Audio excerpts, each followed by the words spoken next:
अस्सलामुअलैकुम। ABN news के साथ मैं हूँ फातिमा तौसीफ।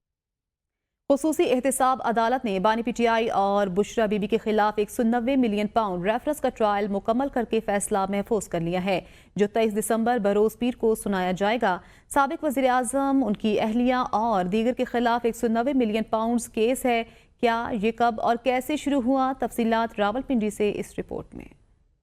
90 बिलियन पाउंड्स या अलकादर ट्रस्ट केस में इल्जाम लगाया गया है कि बानी PTI और उनकी अहलिया ने PTI के दौरे हुकूमत में बरतानिया की नेशनल क्राइम एजेंसी NCA की जानिब से हुकूमत पाकिस्तान को भेजे गए 50 अरब रुपए को कानूनी हैसियत देने के एवज बहरिया टाउन लिमिटेड से अरबों रुपए और सैकड़ों कनाल मालियत की अराजी हासिल की है। ये केस अलकादिर यूनिवर्सिटी के लिए ज़मीन की मुबैना तौर पर गैर कानूनी हसूल और तामीर से मुतालिक है, जिसमें मलिक रियाज और उनकी फैमिली के खिलाफ मनी लॉन्ड्रिंग के केस में बरतानिया की नेशनल क्राइम एजेंसी NCA के जरिए 140 मिलियन पाउंड की वसूली में मुबैना गैर कानूनी फायदा हासिल किया गया। बानी PTI पर यह भी इल्जाम है कि उन्होंने इस हवाले से तय पाने वाले मुआहदे से मुतालिक हकाइक छुपाकर काबीना को गुमराह किया। रकम 140 मिलियन पाउंड तस्फिया के मुआहदे के तहत मौसूल हुई थी और इसे कौमी खजाने में जमा किया जाना था, लेकिन इसे बहरिया टाउन कराची के 450 अरब रुपए के वाजिबात की वसूली में एडजस्ट किया गया। गुज़श्ता साल 27 फरवरी को बानी PTI और बुशरा बीबी पर फर्द जुर्म आयद की गई। केस की समाअत के दौरान 35 गवाहान के बयानात रिकॉर्ड किए गए, जिनमें साबिक वफाकी वज़रा जुबैदा जलाल और परवेज खटक के अलावा साबिक वज़ीर आज़म के प्रिंसिपल सेक्रेटरी आज़म खान भी शामिल थे। मलिक रियाज ने इस केस में वादा मुआफ गवाह बनने से इनकार कर दिया था, जबकि जुल्फी बुखारी और फरा गोगी को इश्तिहारी करार दिया गया। जेल इस्लाहात कमेटी की रुकन खदीजा शाह की जानिब से चीफ जस्टिस को लिखा गया खत, जिसमें कहा गया कि चीफ जस्टिस की जेल रिफॉर्म्स कमेटी के वफ्द की बानी PTI से मुलाकात ना हो सकी। खदीजा शाह ने दरख्वास्त की कि अडियाला जेल का दोबारा दौरा और बानी PTI से मुलाकात का एहतमाम किया जाए। खत से मुतल्लिक अडियाला जेल इंतजामिया का मौक़िफ़ सामने आ गया। जेल इंतजामिया के मुताबिक जेल इस्लाहाती कमेटी को किसी से मिलने से नहीं रोका गया। कमेटी के दौरे के वक्त बानी PTI नैब अदालत में पेशी पर थे। अदालत जेल इंतजामिया के कंट्रोल में नहीं आती। कमेटी के दौरे के वक्त बानी PTI नैब अदालत में पेशी पर थे और जेल इस्लाहात कमेटी की रुकन खदीजा शाह का चीफ जस्टिस को खत, अडियाला जेल इंतजामिया का मौक़िफ़ सामने आ गया। 190 मिलियन पाउंड केस में साबित करने के लिए कुछ नहीं, पता नहीं फैसले करने में जल्दी किस चीज़ की है। बानी PTI के वकील फैसल चौधरी कहते हैं अलकादिर ट्रस्ट फलाही इदारा है। बानी PTI ने कोई फ़ायदा हासिल नहीं किया। पाकिस्तान में पहली बार इतनी बड़ी रकम वापस लाई गई। सरकार की मुद्दत में बनाए गए केसेस झूठे हैं, साबित नहीं किया जा सकता। सरकार की मुद्दत में बनाए गए केसेस झूठे हैं। हुकूमत बताएं 2 निकाती मज़ाकराती एजेंडे पर बात कब करेगी। प्रेफर किया कि वो सारे आर्गुमेंट्स होने। इतनी जल्दी क्या है अवामी फलाह के मंसूबों को, जो कि खालिसन प्राइवेट नोयत के हैं, जिसमें सरकार का एक पैसा खर्च नहीं हुआ है, बल्कि सरकार को उल्टा 20-24 अरब का फायदा हुआ है। इसमें एक भी गवाही ऐसी नहीं है, एक भी सबूत ऐसा नहीं है जिसमें जो है वो नेशनल एक्सचेकर को लॉस हुआ हो। कोई क्राइम प्रोसीड्स नहीं है, कोई पर्सनल बेनिफिट नहीं है, जाती फायदा नहीं है, कोई जुर्म किसी का ये पैसा नहीं है। बानी PTI ने ओवरसीज पाकिस्तानियों को सिविल नाफरमानी की कॉल दे दी। बानी PTI की बहन अलीमा खान कहती हैं, बानी PTI कह रही हैं हमारे 2 मुतालबात माने जाएं। 9 मई और 26 नवंबर के वाकयात की तहकीकात के लिए जुडिशल कमीशन बनाया जाए। लग रहा है 190 मिलियन पाउंड केस में बानी PTI को सजा दे दी जाएगी। हमारे जो कई हफ्तों से वो मांग रहे हैं कि एक जुडिशल कमीशन बनाया जाए। आपको पता है कि इमरान खान जब ये 9 मई का वाकया हुआ था, उसके बाद से जुडिशल कमीशन की बात कर रहे हैं कि 9 मई की जो तहकीकात हैं, एक जुडिशल कमीशन सुप्रीम कोर्ट के जजेस के नीचे बननी चाहिए। 26 नवंबर हो गया तो उन्होंने कहा कि जुडिशल कमीशन बनाया जाए जो 9 मई और 26 नवंबर की तहकीकात करे। आज का केस जो अलकादिर का था, आज वो कंक्लूड कर रहे थे और आज यकीन करें बड़ा दुख हुआ। और आपको मैं ये बता दूं कि पक्का फैसला किया हुआ है। जज से लग रहा है कि पीर वाले दिन ये उनको सजा इमरान खान को इस केस में दे देंगे। यूनान कश्ती हादसे के बाद FIA गुजरावाला डिवीजन के मुख्तलिफ इलाकों में छापे। फालिया से एक इंसानी स्मगलर को गिरफ्तार कर लिया गया। FIA का कहना है कि एजेंट हसन बशीर पर लोगों को गैर कानूनी तौर पर बैरून मुल्क भिजवाने का इल्ज़ाम है। FIA गुजरात टीम मुख्तलिफ इलाकों में छापे मार रही है। आपको बताएं, यूनान कश्ती हादसा, हसन बशीर पर लोगों को गैर कानूनी तौर पर बैरून मुल्क भिजवाने का इल्ज़ाम है। FIA गुजरात के मुख्तलिफ इलाकों में छापे जारी हैं।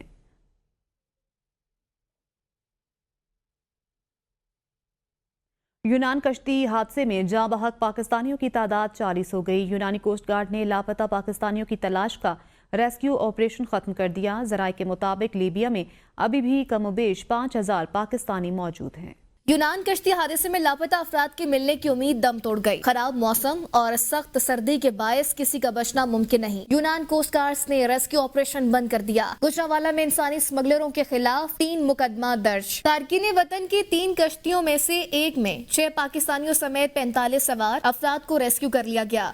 दूसरी कश्ती में सवार 5 पाकिस्तानियों समेत 47 अफराद भी बचा लिए गए। तीसरी कश्ती में 76 पाकिस्तानी, 3 बांग्लादेशी, 2 मिस्री और 2 सुडानी समेत 83 अफराद सवार थे। 36 पाकिस्तानियों समेत 39 अफराद को रेस्क्यू किया गया, जबकि 39 लापता अफराद ताहाल लापता हैं। लापता अफराद में 35 पाकिस्तानी शामिल हैं। हादसे में बच जाने वाले पाकिस्तानियों को एथेंस के मलाकासा कैंप में रखा गया है। कामोकी की रिहायशी 7 नौजवानों में 5 नौजवानों को जिंदा बचा लिया गया। हालिया के 6 नौजवान भी कश्ती हादसे में लापता हैं। हालिया के लापता 22 साला फहद खालिद की गायबाना नमाज जनाजा अबाई गाँव हेला में अदा कर दी गई है। साढ़े 2 बच्चे 11 नवंबर को घर से यूनान की डेंगी पर निकले थे। एजेंट ने मुझे दिलासा लब्दुल से दिए हैं, 55 लाख रुपया वसूल किया है, जिसमें जो जहर है वो उधर लेबिया जेल में है। तो जो अली हैदर है उसका हमें पता चला कश्ती हादसे में शिकार हुआ है। ਜਿਹੜਾ ਅਲੀ ਹੈਦਰ ਹੈ ਇਹ ਯੂਨਾਨ ਕਸ਼ਤੀ ਹਾਦਸੇ ਦਾ ਸ਼ਿਕਾਰ ਹੋ ਗਿਆ, ਸਾਨੂੰ ਪਤਾ ਲੱਗਾ, ਲੇਕਿਨ ਸਾਨੂੰ ਅਜੇ ਤੱਕ ਉਹਦੀ ਕੋਈ ਕਨਫਰਮ नहीं है कि किथे वे या की ਉਹਦੀ डेड बॉडी ਦਾ ਕੀ ਆਲਮ ਹੈ। ਸਾਨੂੰ ਕਿਸੇ ਪਾਸੇ ਕੋਈ राबता नहीं है। वज़ीर आज़म ने 1 साल में इंसानी स्मगलिंग में मुलविस पाकिस्तानियों की रिपोर्ट तलब कर ली। वज़ीर आज़म की इंसानी स्मगलिंग और मासूम लोगों को गैर कानूनी तरीकों से बैरून मुल्क पहुंचाने का झांसा देने वालों के खिलाफ कार्रवाई के हवाले से सुस्त रवि में मुलविस अफसरान के खिलाफ कार्रवाई की हिदायत की है। यूनान कश्ती हादसे में जिंदा बचने वाले कम उम्र बच्चों की ABN न्यूज़ की टीम से मुलाकात। बच्चे 55 घंटे मुसलसल जिंदगी मौत की कश्मकश में रहे। बच्चों ने अपील की कि कभी गैर कानूनी रास्ता इख्तियार ना करें। लीबिया से यूनान तक मौत का खेल आंखों से देखा। इस बारे में मजीद जानते हैं यूनान में अपने नुमाइंदा जफर साही से। जी जफर, बताइएगा। नाज़रीन, इस वक्त मैं एथेंस से 40 किलोमीटर के फासले की मुसाफत पर मलाकासा कैंप के बिल्कुल बाहर मौजूद हूँ और थोड़ी देर पहले हमने उन बच्चों से मुलाकात की जो 2 रोज पहले यूनान कश्ती हादसा में जिनको जिंदा जो है रेस्क्यू किया गया। ये बच्चे जिनकी उम्रें 12 से लेकर 15 से 16 साल के दरमियान है। इन बच्चों से हमने मुलाकात की और इनसे लीबिया से लेकर यूनान तक पहुंचने का जो इनका जो सफर था और इस सफर में जो जो मुश्किलात जिनका इनको सामना करना पड़ा उस हवाले से हमने इनसे गुफ्तगू की और इन बच्चों ने अपनी कहानी जो है वो अपनी जुबानी सुनाई। कोई बंदा डेंगी नाल आए, असीं बड़े मुश्किल हालात च आए हैं। साढ़े 56 घंटिया च गेम अपनी ते आउंदियां पासा मार गई यूनान दे पानी च। कोई भरा ऐनू ना आए। भराओ असीं आए हैं लीबिया तो यूनान, ठीक है, ते इधर पानी के बहुत हालात खराब ने ते सारे भरावां से गुजारिश है कि इधर ना आओ, ठीक है। असीं 56 घंटिया दे रिसीव होए हैं ते रिसीविंग टाइम दे विच आण के शिप उल्ट गई जिहदे विच बंदे 50 बंदे। वज़ीर आज़म शहबाज शरीफ मिस्र के सरकारी दौरे पर काहिरा पहुंच गए। D8 इजलास में शिरकत करेंगे। सरबराही इजलास में वज़ीर आज़म शहबाज शरीफ जामे मईशत की तश्कील और सरमायाकारी की अहमियत पर गुफ्तगू करेंगे। सरबराह इजलास के मौके पर वज़ीर आज़म की शिरकत करने वाले रहनुमाओं से 2 तरफ़ा मुलाकातें भी मुतवक्के हैं। पाकिस्तानी वफ़द में नायब वज़ीर ख़ारजा और वज़ीर आज़म और वफाकी वज़ीर इत्तलात व नशरियात अताउल्लाह तारड़ भी शामिल हैं। टैक्स ला तरमीमी बिल 2024-25 कौमी असम्बली में पेश कर दिया गया। मुजवज़ा तरमीम के मुताबिक नॉन फाइलर्स पर 800 सीसी से जायद गाड़ियाँ खरीदने पर पाबंदी होगी। नॉन फाइलर्स पर मखसूस हद से ज़्यादा शेयर्स की खरीदारी पर पाबंदी होगी। मुजवज़ा तरमीम के मुताबिक नॉन फाइलर्स बैंक अकाउंट नहीं खुलवा सकेंगे। नॉन फाइलर्स एक हद से ज़्यादा बैंकिंग ट्रांजैक्शंस नहीं कर सकेंगे। नॉन फाइलर्स को मोटरसाइकिल, रिक्शा और ट्रैक्टर खरीदने की इजाज़त होगी। गैर रजिस्टर्ड कारोबारी अफराद के बैंक अकाउंट्स मुंजमद किए जाएंगे। FBR जिनकी लिस्ट जारी करेगा उनके अकाउंट्स फ्रीज किए जाएंगे। पाबंदी का इतलाक वफाकी हुकूमत के नोटिफिकेशन के बाद होगा। सेल्स टैक्स रजिस्ट्रेशन ना कराने पर बैंक अकाउंट्स मुंजमद किए जाएंगे। सेल्स टैक्स रजिस्ट्रेशन ना कराने पर प्रॉपर्टी ट्रांसफर पर पाबंदी होगी। सेल्स टैक्स रजिस्ट्रेशन के 2 दिन बाद अकाउंट्स दोबारा बहाल होंगे। अकाउंट्स की दोबारा बहाली के लिए चीफ कमिश्नर के पास अपील करना होगी। एक्स का इस्तेमाल 2% से भी कम है। पाकिस्तान के अंदर सबसे ज्यादा टिकटॉक या फेसबुक इस्तेमाल होते हैं। वज़ीर मुमलकत IT शिजा फातिमा का कौमी असम्बली में इज़हार ख्याल। कहती हैं, मेरे पास इंटरनेट बंद करने का कोई बटन नहीं, नेशनल सिक्योरिटी से आगे कोई चीज़ नहीं। उन्होंने कहा, आज़ादी राय की आज इस मुल्क में इंतहा है। पार्लिमानी सेक्रेटरी साजिद मेहदी बोले, सिक्योरिटी की वजह वजारत दाखिला की हिदायत पर एक्स बंद किया गया। टाइम पीरियड वजारत दाखिला ही बता सकती है। जो सबसे ज़्यादा अवामी लेवल के ऊपर जो प्लेटफॉर्म्स इस्तेमाल होते हैं वो या टिकटॉक है या फेसबुक है। एक्स की यूजेज 2% से भी कम लोग करते हैं पाकिस्तान के अंदर। इस मुल्क में जितनी आज़ादी राय है, मेरा नहीं ख्याल किसी मुल्क में है। इसके ऊपर ना हम कॉम्प्रोमाइज़ करते हैं ना करेंगे। हम नेशनल सिक्योरिटी से आगे तो कोई चीज़ नहीं है। ये हम सिर्फ सिक्योरिटी मरीज के लगाते हैं और वो भी मिनिस्ट्री ऑफ इंटीरियर की एडवाइस पे लगाते हैं। मिनिस्ट्री ऑफ इंटीरियर जैसे एडवाइस करेगी भी हालात ठीक हैं तो उस वक्त हम इसको खोल देंगे। हमें तो इसमें कोई कदम लगाने की ज़रूरत नहीं है। सुस्त इंटरनेट और सोशल मीडिया प्लेटफॉर्म्स की बंदिश पर पीपल्स पार्टी ने हुकूमत को आड़े हाथों ले लिया। जहरा फातमी ने पूछा, क्या एक्स दोबारा शुरू करने की कोई उम्मीद है? शाजिया मरी ने कहा, फायर वॉल का सुनकर कान पक गए, हम ई-कॉमर्स की बात करने के लायक ही नहीं रहे। अब्दुल कादिर पटेल ने कहा, इतनी बदहाली कभी किसी वजारत की नहीं देखी जितनी अब है। सर, अब ये हमारी और इस हाउस की बदकिस्मती है कि हम सवाल समझ ही नहीं आ रही कि पूछें तो जवाब कौन देगा। इससे बड़ा अलमिया पार्लियामान का नहीं हो सकता।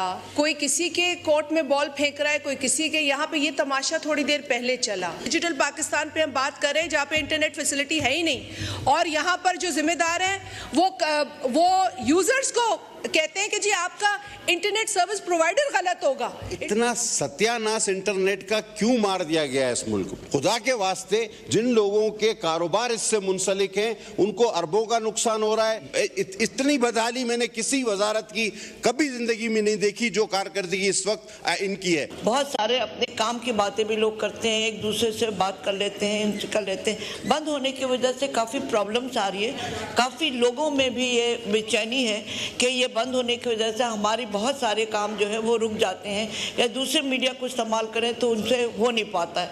तो मुझे पूछना था मिनिस्टर साहब से कि इसको दोबारा खोलने की कोई उम्मीद है, एक्स को दोबारा शुरू करने की कोई उम्मीद है, और अगर नहीं है तो उसकी वजह क्या है? चेयरमैन अमीनुल हक की ज़ेर सदारत कौमी असम्बली की कायमा कमेटी बराए IT का इजलास। मेंबरान बिल पर खातिर खा बहस न होने पर सरापा एहतजाज। कौमी असम्बली में अपोजिशन लीडर उमर अजूब ने कहा, डिजिटल नेशनल प्लान में इतनी जल्दी क्यों? एक नई ब्यूरोक्रेसी को तश्कील दिया जा रहा है। एक मेंबर कमेटी ने कहा, परसों रात को 10 बजे इस बिल का नोटिस आया, अथॉरिटी और दीगर चीज़ें बनाई जा रही हैं, लेकिन किसी को एतमाद में नहीं लिया गया। आप चाहते हैं सब चीज़ों को एक इदारे के ताबे कर दें। वज़ीर मुमलिकत शिजा फातिमा ने कहा, हमने इंडस्ट्री को साथ लेकर चलना है। कौमी असम्बली ने नेशनल फोरेंसिक एजेंसी का बिल मंजूर कर लिया। बिल के तहत कौमी फोरेंसिक एजेंसी कायम की जाएगी। एजेंसी रिसर्च, फोरेंसिक और state of the art digital forensic महकमे कायम करेगी जो कौमी सिक्योरिटी के मामलात में मुआवनत करेंगे। एजेंसी विफाक, तमाम सूबों, गिलगित बल्तिस्तान, आज़ाद कश्मीर समेत मुल्क की तमाम फोरेंसिक एजेंसियों और लैब और कानून नाफिज करने वाले इदारों को सर्विसेज मुहैया करेगी। एजेंसी डिजिटेक फोरेंसिक मवाद को महफूज करेगी, बतौर माहिर अदालत में पेश होगी। एजेंसी का DG दोहरी शहरियत का हामिल नहीं होगा। एजेंसी के बोर्ड ऑफ गवर्नर्स का चेयरपर्सन डिवीजन का सेक्रेटरी होगा। मेंबर कौमी असम्बली नफीसा शाह का कहना था कि क्या पाकिस्तान को सर्विलेंस स्टेट तो नहीं बनाने जा रहे, 4-5 अथॉरिटीज़ बनाई जा रही हैं। पहले तो आवाम के डिजिटल राइट्स को यकीनी बनाएं, एक के बाद एक कानून बनाया जा रहा है। हम एक सर्विलेंस स्टेट की तरफ ना जाएं। जरूर कंसर्न है कि क्या हम पाकिस्तान को एक सर्वेलेंस स्टेट तो नहीं बनाने जा रहे हैं। एक नहीं, कई अथॉरिटीज बनाई जा रही हैं। एक कानून आ रहा है जिसमें आप डिजिटल प्रोटेक्शन अथॉरिटी बनाने जा रहे हैं, उसमें भी सर्वेलेंस का ज्यादा आंसर है। पहले तो हम अवाम के डिजिटल राइट्स इंश्योर करें, digital protection of privacy protect करें। पाकिस्तान का आइन जो है वो सिटीजन्स की प्रोटेक्शन और प्राइवेसी जो है वो हमारे फंडामेंटल राइट्स में है। इंग्लैंड में संगीन जराइम के मुकदमात का बोझ बुलंद तरीन सतह तक पहुंच गया। वसाइल की कमी के बायस मुतासरीन इंसाफ के लिए बरसों इंतजार करने पर मजबूर हो चुके हैं। इस पर मजीद तफसीलात बता रहे हैं नुमाइंदा ABN न्यूज़ बरतानिया से काजी कामरान। जी बिल्कुल, आज जहां सारा शरीफ कत्ल केस में मुल्जमान को सजाएं सुनाई गई हैं, वहां दूसरी तरफ इंग्लैंड और वेल्स में संगीन जराइम के जो अदालती मुकदमात का बोझ है वो बुलंद तरीन सतह तक पहुंच चुका है। मुतासरीन इंसाफ के लिए बरसों इंतजार करने पर मजबूर हो चुके हैं।